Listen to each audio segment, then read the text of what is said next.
ഗബ്രിയുടെ വിഷയം പുറത്തെ സോഷ്യൽ മീഡിയയിൽ സൊസൈറ്റിയിൽ എന്താണ് നടക്കുന്നതെന്ന് ജാസ്മിന് നല്ല പേടിയുണ്ട്. ഇന്ന് ഗബ്രിയുടെ വിഷയം വന്നപ്പോഴത്തേക്കും ജാസ്മിൻ ഡൗൺ ആയി, ഇമോഷണലായി, കുറേ കാര്യങ്ങൾ പറയുന്നുണ്ട്.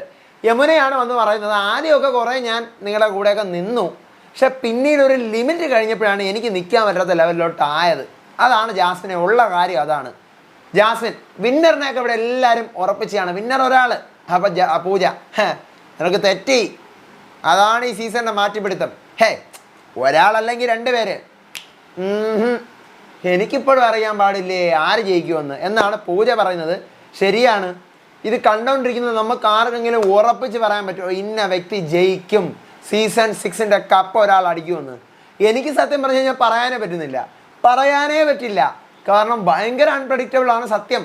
സീസണിൻ്റെ ടാഗ് അവർ അൺപ്രഡിക്റ്റബിൾ എന്ന് കൊടുത്തു എന്ന് പറഞ്ഞിട്ടോ, ഒന്ന് മാറ്റി പിടിച്ചാലോ എന്ന് പറഞ്ഞിട്ട് അങ്ങനെ പറഞ്ഞാലോ എന്ന് വെച്ച് ഒരിക്കലും സീസൺ മാറത്തുമില്ല, അൺപ്രഡിക്റ്റബിൾ ആവത്തുമില്ല. പക്ഷേ ഇത് എനിക്ക് തോന്നുന്നു ഒട്ടും നമ്മൾ നനച്ചിരിക്കാത്ത കാര്യങ്ങൾ നടക്കുന്ന ഈ സീസണിലാണ്, അല്ലേ? നമ്മൾ പ്രതീക്ഷിക്കാത്ത ഒത്തിരി സംഭവങ്ങൾ ഈ സീസണിൽ നടന്നു. ഫുൾ അൺപ്രഡിക്റ്റബിൾ ആയിരുന്നു. അവർ വെറുതെ ഒരു ടാഗ് കൊടുത്തതാണെങ്കിലും ഇതൊന്നും അവർ കൊണ്ടെത്തിച്ചതല്ല. ഈ സ്റ്റേജിലേക്ക് അവർ കൊണ്ടെത്തിച്ചതല്ലല്ലോ. ഇത് അവിടെ ഉള്ളവർ തന്നെ ഓരോ കാര്യങ്ങൾ ചെയ്ത് ഫുൾ അൺപ്രഡിക്റ്റബിൾ ആണ്. ഇപ്പോഴും വിന്നർ ആരാകും എന്നുള്ളതൊരു ബിഗ് ക്വസ്റ്റ്യൻ മാർക്കായിട്ട് അങ്ങനെ തന്നെ നിൽക്കുക. സത്യം നിങ്ങൾക്ക് തോന്നിയില്ലേ? എനിക്ക് തോന്നി ഇത് ഭയങ്കര അൺപ്രഡിക്റ്റബിൾ ആണ് ഇതിനകത്ത് നടക്കുന്നത്. ജാൻമണി വീണ്ടും അറിയാമല്ല, ജാൻമണി പക്കയാണ്, ഓക്കെയാണ്. പക്ഷേ എന്തെങ്കിലും എതിർത്ത് പറഞ്ഞു കഴിഞ്ഞാൽ പിന്നെ ജാൻമണി അവരെ പൂശി വാരും. ഇന്ന് റഷ്യയായിട്ടാണ് യുദ്ധം. ഏറ്റവും കൂടുതൽ ഇഷ്ടം റഷ്യ എടുത്തായിരുന്നു. അപ്പോൾ അയ്യോ കെട്ടിപ്പിടിയൊക്കെ ആയിരുന്നു. ഇപ്പം നേരെ തിരിഞ്ഞവനെ കെട്ടിപ്പിടിച്ച് കൊല്ലാനുള്ളൊരു കലിയിൽ നിൽക്കുകയാണ്. എന്താണ് കാര്യം? ഇന്നത്തെ ജൂൺ 11-ാം തീയതിയിലെ ഡേ 93-ലെ ഫുൾ എപ്പിസോഡ് റിവ്യൂ ആയിട്ടാണ് ഞാൻ വന്നിരിക്കുന്നത്. Welcome back to Ansif Moonlight Media. I am Ansif. Video ആദ്യമായിട്ട് കാണുന്നവർ ചാനൽ സബ്സ്ക്രൈബ് ചെയ്യണം, ലൈക്ക് ചെയ്യണം, ഷെയർ ചെയ്യണം. നിങ്ങളുടെ അഭിപ്രായങ്ങൾ മസ്റ്റായിട്ട് താഴെ കമൻറ്റ് ചെയ്യണം. ഇതുപോലത്തെ അപ്ഡേറ്റ്സിന് ഇപ്പം തന്നെ നമ്മുടെ പേജ് ഫോളോ ചെയ്യാൻ വേണം. അപ്പോൾ ഇന്നലത്തെ റിവ്യൂ ഞാൻ ഇട്ടിട്ടില്ല, കാരണം ഓൾറെഡി ഞാനിവിടെ ഇല്ലായിരുന്നു. ഇന്നലെ അറിയാം നിങ്ങൾക്ക്, വേറെ സ്പെഷ്യലായിട്ട് കാര്യങ്ങളൊന്നുമില്ല. യമുനയും വന്നു, ജാൻമണിയും വന്നു, വേറെ അവർ വിശേഷം പറയുന്നല്ലാതെ വേറെ കാര്യങ്ങളൊന്നുമില്ല. രാവിലെ തന്നെ യമുന ഋഷിയുടെ അടുത്ത് പറയാണ്, ജിൻഡോയ്ക്ക് ഒത്തിരി മാറ്റമുണ്ട്, ജിൻഡോ ഒത്തിരി മാറിപ്പോയി. പക്ഷേ ജിൻഡോ ഗെയിമിന് വേണ്ടിയിട്ട് മാറിയതാണോ എന്നുള്ളത് നമുക്കറിയത്തില്ല. പുറത്തിറങ്ങിയതിന് ശേഷം മാത്രമേ അറിയാവൂ. യമുന പറഞ്ഞ കാര്യം കറക്റ്റാണ്. ജിൻഡോ നമുക്കറിയാം പണ്ടത്തെ ജിൻഡോ അല്ല. പണ്ട് എന്തും ഏതും നാക്കിന് ലൈസൻസ് ഇല്ലാത്തൊരു ജിൻഡോ ഉണ്ടായിരുന്നു. ഇപ്പം ജിൻഡോ അങ്ങനെ പറയത്തില്ല. ജിൻഡോ ഇടയ്ക്കിടയ്ക്ക് പറയുന്നത് എന്നെ പുറത്താക്കിയതിന് ശേഷം ഞാൻ പറയത്തില്ല, എന്നെ പുറത്താക്കിയതിന് ശേഷം ഞാൻ പറയാറില്ല, ഒന്നും ഞാൻ പറയത്തില്ല എന്നൊക്കെ. ശരിയാണ്. പക്ഷേ ജിൻഡോയുടെ കൺട്രോൾ വിട്ട് കഴിഞ്ഞാൽ ജിൻഡോ വായി തോന്നിക്കുക വിളിച്ച് പറയും. ഞാൻ എപ്പോഴും പറയുന്നൊരു സാധനമുണ്ട് റിവ്യൂവിൽ, ജിൻഡോ മര്യാദയ്ക്ക് ഇരിക്കണം, മിണ്ടാതെ. ജിൻഡോ ഗെയിം കളിക്കേണ്ട ടാസ്കിൽ മിണ്ടാതിരുന്ന് കഴിഞ്ഞാൽ നല്ലത്. ഇതുപോലൊരു നല്ലൊരാൾ കാണത്തില്ല. വാ തുറക്കണം. ജിൻഡോയുടെ ചില കാര്യങ്ങൾ നമ്മളെ വായിന് ചാടിപ്പോവും. അതുപോലെ ജിൻഡോ എന്താ പറയുക, നീ പോടന്ന്, നീ പോടാ, നീ മറ്റേ അങ്ങനെ ചെയ്തോന്നല്ലടാ, നീ ഇങ്ങനെ ചെയ്തോന്നല്ലടാ. അപ്പോൾ ചില വേർഡ്സ് നമുക്കറിയാം. ജിൻഡോ അവിടെ ഉടക്കുണ്ടാക്കുന്ന സമയത്ത് ചില ഇപ്പോൾ 1-2 പേരെ കൂട്ടിയിട്ട് വേറൊരാളുമായിട്ട് കണക്ട് ചെയ്ത് പറയും, പുറത്തുള്ള ഒരാളുമായിട്ട് കണക്ട് ചെയ്ത് പറയും. അപ്പം അത് ഭയങ്കര ഒരു നെഗറ്റീവ് ആവും ആ സമയത്ത്. ഇപ്പോഴത്തെ ലെവൽ ഓക്കെയാണ്. ഇത് മാറി ജിൻഡോ വാ തുറന്നാലാണ് പ്രശ്നമാകുന്നത്. കാരണം ചിലർക്ക് മനസ്സിൽ നിൽക്കത്തില്ല, ചിലർക്ക് സംഭവങ്ങൾ ഇപ്പം ചീത്ത വിളിക്കാൻ വന്നു കഴിഞ്ഞാൽ ജിൻഡോയ്ക്ക് ചീത്ത വിളിക്കണമെങ്കിൽ ജിൻഡോ പച്ചയ്ക്ക് മുഖത്തേക്ക് വിളിക്കും. ആ ഒരു ക്യാരക്ടറാണ്. ചിലർക്ക് മനസ്സിലിരിക്കത്തില്ല. ഞാൻ ജിൻഡോയെ സപ്പോർട്ട് ചെയ്ത് പറഞ്ഞാൽ അത് നെഗറ്റീവാണ്, അത് ഭയങ്കര നെഗറ്റീവാണ്. ബിഗ് ബോസിനെ സംബന്ധിച്ചിടത്തോളം അത് നെഗറ്റീവാണ്. പുറത്തൊക്കെ ആണെങ്കിൽ നമുക്ക് എന്തെങ്കിലും കാര്യം മുഖത്ത് നോക്കി പറയാം. ബിഗ് ബോസിനെ സംബന്ധിച്ചിടത്തോളം ജിൻഡോ ഈ പറയുന്ന പോലെ അതിനകത്ത് നിന്ന് മിണ്ടാതെ ഇരിക്കുന്നതാണ്. ജിൻഡോയ്ക്ക് ഇപ്പോൾ അത്യാവശ്യം സപ്പോർട്ടുണ്ട്, വോട്ടുണ്ട്, കാര്യങ്ങളും എല്ലാം ഉണ്ട്. മിണ്ടാതിരുന്ന് കഴിഞ്ഞാൽ ജിൻഡോയ്ക്ക് ഏതാണ്ട് കപ്പ് ഉറപ്പിച്ച മാതിരി എന്നാണ് അവരുടെ ആർമിയും കാര്യങ്ങളൊക്കെ പറയുന്നത്. എനിക്ക് അറിഞ്ഞുകൂടാ, അൺപ്രഡിക്റ്റബിളാണ്. ഇപ്പോഴത്തെ ലെവൽ ഓക്കെയാണ്, ജിൻഡോയുടെ ഇപ്പോഴത്തെ ലെവൽ ഓക്കെയാണ്. പക്ഷേ കളിക്കുന്നില്ല. പക്ഷെ ഇവർ കളിച്ചാലും പ്രശ്നമാണ്. സത്യയോടെ ഇവർ ജിൻഡോ കളിച്ചു കഴിഞ്ഞാലും പ്രശ്നമാണ്. ഇപ്പം നമ്മൾ പറയും ജിൻഡോ കളിക്കുന്നില്ലല്ലോ, ജിൻഡോ ഒന്നും മിണ്ടുന്നില്ലല്ലോ, ജിൻഡോ എടുത്തിരിക്കുകയാണ്. ജിൻഡോ കളിച്ച് കഴിഞ്ഞ് നോക്ക്, നമുക്കറിയാമല്ലോ. ജിൻഡോ കളിക്കാൻ പോയി കഴിഞ്ഞാൽ അവിടെ ആടിയും ബഹളമാവും. തലയാ ടാസ്കിലൊക്കെ ആയത് നമ്മളെ കണ്ടില്ല. അതുപോലെ ഒരു എന്താ പറയുക, ജിൻഡോയ്ക്ക് അറിയാം സംഭവം എന്താണെന്ന്. ജിൻഡോയ്ക്ക് വ്യക്തമായിട്ട് അറിയാം. പക്ഷേ ജിൻഡോ ആ ലെവലിൽ പിടിച്ച മുയലിന് 3 കൊമ്പെന്ന് പറഞ്ഞാൽ ആ ലെവലിലങ്ങ് നിന്ന് കളയും. ആ ലെവലിലങ്ങ് നിൽക്കും. അപ്പോൾ അത് ഭയങ്കര നെഗറ്റീവ്. അപ്പം അതുകൊണ്ട് പറയുന്നത് ഈ ലെവലിൽ പോകുന്നതാണ് നല്ലത്. തീരാറായി, ഇനിയിപ്പോൾ ഈ ലെവലിൽ പോകട്ടെ. അപ്പം ഈ സംഭവമാണ് യമുന ഋഷി എടുത്ത് പറയുന്നത്. ജിൻഡോ മാറി, പക്ഷെ അറിയത്തില്ല ഗെയിമിന് വേണ്ടിയാണോ എന്നുള്ളത്. പിന്നീട് ജാസ്മിനും യമുനയും കൂടെയാണ് ഗബ്രിയുടെ കോൺവെർസേഷൻ. ജാസ്മിൻ പറയാണ്, ഞാൻ ആദ്യമൊക്കെ ആകുമ്പോൾ പോയപ്പോൾ എനിക്ക് ഭയങ്കര വിഷമമായിരുന്നു. പിന്നീട് എന്താ എൻ്റെ വീട്ടുകാരൊക്കെ വന്നപ്പോഴത്തേക്കും ഞാൻ ഓക്കെ ആയി, സെറ്റായി, എനിക്ക് മനസ്സിലായി. അപ്പോൾ യമുന, ഒത്തിരി ഉയരങ്ങളിൽ നീ എത്താനുള്ള ആളാണ്.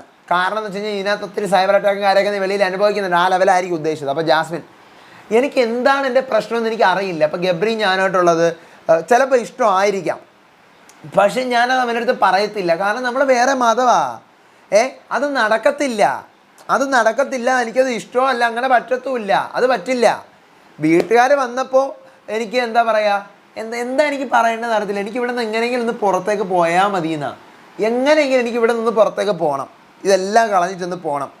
പ്രേമമല്ല, പ്രേമമാണോ? അല്ലല്ല, വേറെ ജാതിയല്ലേ, അപ്പോൾ പ്രേമമല്ല. അത് ജാസ്മിൻ എടുത്ത് പറഞ്ഞിട്ടുണ്ട്.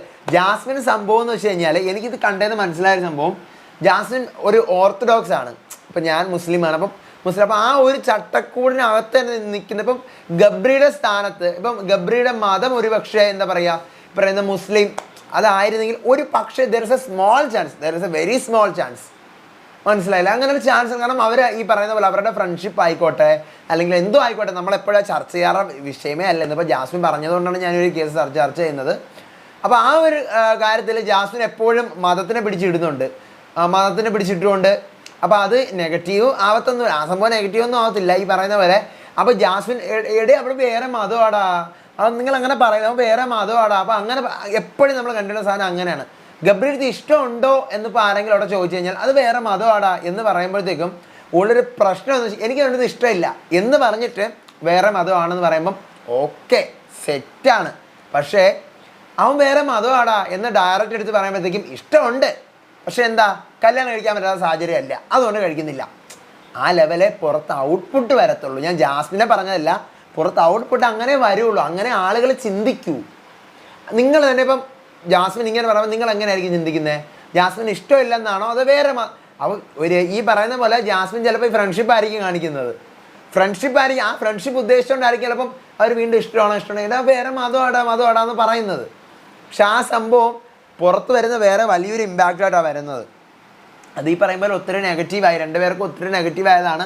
ഗബ്രി പോയിട്ട് ഇസ് എ ബെസ്റ്റ് ചാൻസാണ് അതൊക്കെ ക്ലിയർ ആക്കാനായിട്ട്. ഗബ്രി ഇപ്പം നാളെ പോകുന്നുണ്ടല്ലോ. അപ്പോൾ പിന്നീട് മനസ്സുകൊണ്ട് ഒരാളോട് ഗബ്രി പോയതിനു ശേഷം ഞാൻ ഇതുവരെ മിണ്ടിയിട്ടില്ല. എനിക്ക് പറ്റണില്ല, എന്താണെന്ന് എനിക്കറിയാം. എൻ്റെ ഏറ്റവും വലിയ സപ്പോർട്ടിങ് അത് ശരിയാണ്. ഞാൻ നിങ്ങളുടെ അടുത്ത് പറഞ്ഞിരുന്നു, ജാസ്മിൻ പോയി കഴിഞ്ഞാൽ ഗബ്രി സൂപ്പറായിട്ട് കളിച്ചേനെ, ഗബ്രി പോയി കഴിഞ്ഞാൽ ജാസ്മിൻ സൂപ്പറായിട്ട് കളിക്കും എന്ന് ഞാൻ പറഞ്ഞിരുന്നു. കാരണം രണ്ടുപേരും കൂടെ ഒരുമിച്ച് നിന്ന് കഴിഞ്ഞാൽ നമുക്കൊരൊറ്റ വ്യൂവിൽ നിന്ന് അവർ കളിക്കത്തുള്ളൂ. കാരണം വീട്ടുകാർ മൊത്തം ഇവരെ അങ്ങോട്ട് പോയി ചെയ്യുമ്പോഴത്തേക്കും എന്താ ഒരൊറ്റ വ്യൂ മാത്രമേ നമുക്ക് കിട്ടുള്ളൂ. ഒരൊറ്റ ഗെയിം രണ്ടുപേരുടെ പ്ലാൻ ചെയ്ത് ഇങ്ങനെ, പക്ഷെ ഇവർ രണ്ടുപേരും രണ്ടാക്കി കഴിഞ്ഞാൽ പൊളിയായിട്ടൊന്ന് കളിക്കും. മനസ്സിലായില്ലേ? അതാണ് ഞാൻ ആദ്യമേ ഞാൻ പറഞ്ഞത്. ഗബ്രി പോയി കഴിഞ്ഞാൽ ജാസ്മിനും, ജാസ്മിൻ പോയി കഴിഞ്ഞാൽ ഗബ്രിയും രണ്ടുപേരും കളിക്കാൻ അറിയാവുന്ന ഭയങ്കര പൊട്ടൻഷ്യലുള്ള പ്ലെയേഴ്സാണ് രണ്ടുപേരും. പക്ഷേ ഈ പറഞ്ഞ പോലെ ഗബ്രി പോയതിനു ശേഷം പക്ഷെ ആ സമയം കടന്നുപോയി. ഗെയിം പിന്നെ പ്ലേ ചെയ്യാനേ പറ്റുന്നില്ല. ഗെയിം എന്ന് വെച്ച് കഴിഞ്ഞാൽ ഇവിടെ നടക്കുന്ന ടാസ്ക് അല്ല Bigg Boss. Task is a factor for only luxury budget, screen space. ഇതൊക്കെ ഒരാളൊരു ടാസ്ക് ജയിച്ചു എന്ന് പറഞ്ഞ് ഞാൻ പലപ്പോഴും കാണുന്നതാണ്. ബിഗ് ബോസിൽ നിന്ന് ഇറങ്ങുന്നവരൊക്കെ പറയും ടാസ്ക് ഞാൻ ഇത്രണ്ണം ജയിച്ചു. ടാസ്ക് ബിഗ് ബോസിൻ്റെ ഒരു ചെറിയൊരു ഫാക്ടർ മാത്രമാണ് നമുക്ക് അന്നത്തെ സ്ക്രീൻ സ്പേസിലേക്ക് വരാനുള്ള, നോട്ട് ദ ടാസ്ക് കളിച്ച് ജയിച്ച ആരെങ്കിലും വിന്നറായിട്ടുണ്ടോ? എല്ലാ ടാസ്കിലും ജയിച്ച അങ്ങനെ വരത്തില്ല. ടാസ്ക് അതിൻ്റെ ഒരു ഫാക്ടർ എന്ന് മാത്രമേ ഉള്ളൂ. പിന്നീട് എന്താ പറയുക, യമുന പറയണത് ഞാൻ ആദ്യമൊക്കെ നിങ്ങളുടെ കൂടെ ഉണ്ടായിരുന്നു, പക്ഷേ പിന്നീട് ആയപ്പോഴാണ് ഞാൻ നിങ്ങളുടെ ലിമിറ്റ് ക്രോസ് ചെയ്തപ്പോഴാണ് എനിക്ക് പിന്നെ പ്രോബ്ലം വന്നു തുടങ്ങി ഞാൻ പറഞ്ഞത്. അതുവരെ ഞാൻ നിങ്ങളുടെ കൂടെ സപ്പോർട്ട് ചെയ്തില്ലേ.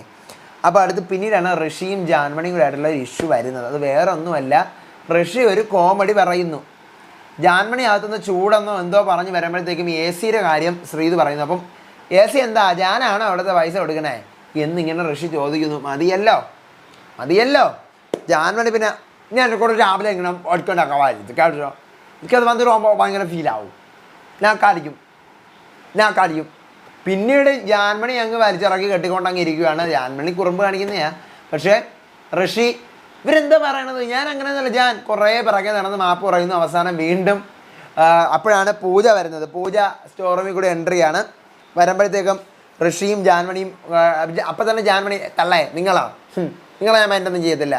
പുറത്ത് വെച്ച് ഈ പൂജ ജാൻമണിയായിട്ട് ഭയങ്കര കമ്പനി. അപ്പോൾ അതുകൊണ്ട് ഇവിടെ വെച്ചിട്ട് നിങ്ങളാ എന്ന് പറഞ്ഞ് കുറച്ച് കളിയാകണം. അപ്പോൾ ജാൻമണി ഓൾറെഡി ഈ കേസിൽ പൊട്ടി നിൽക്കുകയാണ്. ഋഷിയുടെ കേസിൽ ജാൻമണി പൊട്ടി നിൽക്കുകയാണ്. അപ്പോഴാണ് വന്ന് പൂജ ഇളക്കുന്നത്. പൂജയ്ക്ക് ഇത് അറിഞ്ഞൂടല്ലോ. അപ്പോൾ ജാൻമണിക്ക് കലിയേറിയിരിക്കുകയാണ്. ജാൻമണി മിണ്ടാതിരിക്കുന്നുണ്ട്. കുറച്ച് കഴിയുന്നു. ഋഷിയുടെ അടുത്ത് പൂജ പറയുകയാണ്, ജാൻമണിക്ക് ഏറ്റവും ഇഷ്ടം നിന്നെയാണ്. അപ്പം ഋഷി വരുന്ന എന്നിട്ടാണ് ഇപ്പോൾ രാവിലെ. അപ്പം ജാൻമണി ഇവനെ കൂടെ ഓർഡർ എനിക്ക് അത് വന്ന് ഇങ്ങനെ പറഞ്ഞു, നീ എന്ത് ജാനൊന്ന് പോയേ ജാൻ ഇങ്ങനെ പറഞ്ഞു. ജാൻമണി പിന്നെ അവിടെ നിന്ന് ഒരൊറ്റ ഓട്ടം നേരെ സ്മോക്കിംഗ് റൂമിലേക്ക് പോകുന്നു. പൂജ ഒരു കേക്ക് കൊണ്ടുവന്ന് മുറിക്കാൻ. ഞാൻ പറ്റത്തില്ല, അവിടെ ഞാൻ തന്നെ കണ്ടു കളിക്കാൻ പറ്റില്ല. എന്നിട്ട് എനിക്ക് ഇവിടെ നിന്ന് പോകണം, എനിക്ക് ഇവിടെ നിൽക്കണ്ട. ബിഗ് ബോസ് അല്ല ഇവിടെ നിന്ന് ഇറക്കി വിട്, എനിക്ക് ഇവിടെ നിന്ന് പോകണം, എനിക്ക് ഇവിടെ നിൽക്കണ്ട. എനിക്ക് ഇവിടെ എൻ്റെ കാലത്ത് എൻ്റെ എല്ലാം വന്നാണ് ഞാൻ ആലോചിക്കുന്നത്. ഇതിനാണ് ഞാനിവിടെ വന്നത്. ഇതൊരു കാര്യമില്ല. പലരുടെ അത് വിളിച്ചപ്പോൾ ഞാൻ വന്നതാണ് ഇവിടെ തെറ്റ് പറ്റിയത്. എനിക്ക് ഏറ്റവും ഇഷ്ടം അവനാണ്, അവൻ ഇങ്ങനെ പറയരുത്. അപ്പോൾ ഋഷി ആ സമയത്ത് ജാൻമണി കേട്ടോണ്ടിരുന്നതിൻ്റെ കൂട്ടത്തിൽ ഇപ്പം അൻസിബ എങ്ങാനും ഉണ്ടാകുന്നെങ്കിൽ നിന്നെ വലിച്ചു കയറിച്ച് അവർ ഒട്ടിച്ചേനെ എന്നിങ്ങനെ കോമഡി ആയിട്ട് പറയുന്നു. അപ്പം ജാൻമണി നീ അപ്പോൾ വന്നാലും അൻസിബായിട്ട് കമ്പനി കാരണം എന്ത് ഗബ്രി എന്ന് കമ്പനിയായിട്ട് കാരണം എന്താ ഋഷി? നീ അൻസിബ വേറെ ഞാൻ വേറെ, നമുക്ക് രണ്ടുപേർക്ക് രണ്ട് ക്യാരക്ടറാണ് ഉള്ളത്. ഓക്കെ, ആ ഒരു ദേഷ്യമാണ് ജാൻമണിക്ക്. പിന്നീട് ഒരുവിധം അതെല്ലാം പറഞ്ഞു തീർക്കുന്നു. പറഞ്ഞു തീർത്തിട്ടാണ് ശ്രീരേഖയുടെ എൻട്രി. മിക്കി മൗസായിട്ട് കുക്കുറുക്കൻ അതൊക്കെ ആയിട്ട് എൻട്രിയാണ് വരുന്നു. എല്ലാം സെറ്റാണ്. പിന്നീട് രാത്രി ഇവരെല്ലാവരും കൂടെ ആക്ടിവിറ്റി ഏരിയയിൽ വിളിച്ചിട്ട് ഇവരുടെ ടാസ്കിൻ്റെ ജേണി, എൻ്റെ മുന്നേ അത്രയും ടാസ്ക് ഉണ്ടായിരുന്നോ? ഈ സീസണിലാണ് ഏറ്റവും കുറച്ച് ടാസ്ക്. പക്ഷേ എന്ന് വെച്ചാൽ വീക്കിലി ടാസ്കിന് പകരം 3 എണ്ണം അല്ലേ. അപ്പം നമ്മുടെ ടാസ്ക് കുറവേ, ടാസ്ക് ഇല്ലേ എന്ന ടാസ്ക് എണ്ണം ഉണ്ടെങ്കിലും കണ്ടന്റ് കുറവ്. പക്ഷേ ഇത് ഇത്രയും എൻ്റെ മുന്നേ ഇത്രയും നമ്മൾ കണ്ട റിവ്യൂ ചെയ്തതാണെന്ന് എനിക്ക് തോന്നിപ്പോയി. സത്യോടാ. അതിനുശേഷം ഫാൻസി ഡ്രസ് കോമ്പറ്റീഷനാണ് കാണിക്കുന്നത്. സൂപ്പറായിട്ട് ഫാൻസി ഡ്രസ് കോമ്പറ്റീഷൻ കഴിയുന്നു. ഓരോരുത്തരും ഓരോ ക്യാരക്ടറൊക്കെ പിടിച്ചിട്ട് പിന്നീടാണ് ഈ പറയുന്ന പോലെ പൂജയും ജാസ്മിനോട് സംസാരിക്കുകയാണ്. അപ്പോഴാണ് ഈ പറയുന്ന പോലെ പൂജ പറയുന്നത്, ജാസ്മിൻ പറയുന്നത് എനിക്ക് പുറത്തെ കാര്യങ്ങൾ എന്താണെന്ന് നിനക്ക് പേടിയുണ്ടോ എന്ന് പൂജ വയ്ക്കുമ്പോൾ എനിക്ക് പേടിയുണ്ട്. എന്താണ് വൈൽഡ് കാർഡ് വന്നപ്പോൾ എനിക്ക് മനസ്സിലായ എന്തോ പ്രശ്നം, പക്ഷേ എന്താണ് ഞാൻ ഇറങ്ങിക്കഴിഞ്ഞാൽ എങ്ങനെ ആയിരിക്കും, എനിക്ക് അതാണ് ഒരു പിടിയില്ലാത്തത്. പ്രേക്ഷകർ ഒരാൾ ഡിസൈഡ് ചെയ്ത് കാണുമല്ലേ. ആരും ഡിസൈഡൊന്നും ചെയ്തിട്ടില്ല.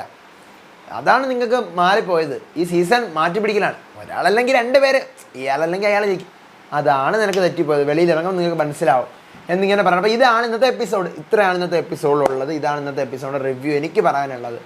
ഞാൻ ഇന്നൊക്കെയായിട്ട് ഭയങ്കര എനിക്ക് കണ്ണൊക്കെ അടഞ്ഞ് വരുന്നു. ഞാൻ ട്രാവൽ ചെയ്ത് എറണാകുളത്ത് നിന്ന് രാവിലെ 10 മണിക്ക് ആലുവന്ന് ഞാൻ 10 മണിക്ക് ട്രെയിൻ കയറിയതാണ്. ഞാൻ 6 മണിക്കാണ് വീടെത്തുന്നത്. ഇന്നലെ 6:30 7 മണിയായപ്പോൾ ഞാൻ വന്ന് വീഡിയോ ഇടാൻ ചെയ്തു. കുളിച്ചിട്ട് പോലില്ല സത്യം പറഞ്ഞു കഴിഞ്ഞാൽ. അപ്പോൾ ഇനി നമുക്ക് അടുത്ത പ്രൊമോ വരട്ടെ, അതിൻ്റെ റിവ്യൂ ഇട്ട് രാവിലത്തെ ലൈവ് അപ്ഡേറ്റോട്ട് വരാം. അപ്പോൾ അതുവരേക്കും പഴയതുപോലെ ഞാൻ ആക്റ്റീവ് ആവും. അപ്പോൾ അതുവരേക്കും ബൈ ആൻഡ് ടേക്ക് കെയർ.